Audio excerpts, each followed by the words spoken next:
Les plus belles des réussites sont faites par des gens qui sont ordinaires, mais qui avaient une détermination extraordinaire. On n'a pas besoin d'être le plus intelligent, on n'a pas besoin d'avoir fait des grandes études, on n'a pas besoin d'être issu d'une famille, parce que je vais à l'encontre de tout ça en fait. Et donc je suis la preuve vivante que la détermination, les rêves, la vision permettent d'aboutir à tout ça.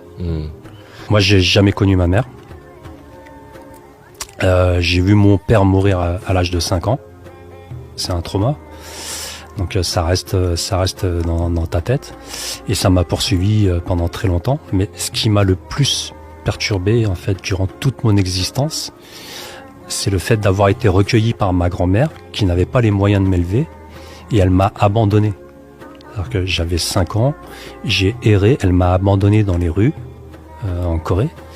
Et j'ai erré pendant 24-48 heures, tout seul, à l'âge de 5 ans, et en train de galérer pour aller voler des petites pommes parce que je crevais la dalle. Et je me suis retrouvé en orphelinat de 5 ans à 8 ans. C'est une enfance évidemment qui est un passé lourd, c'est une enfance qui marque, mais ça m'a appris à rêver.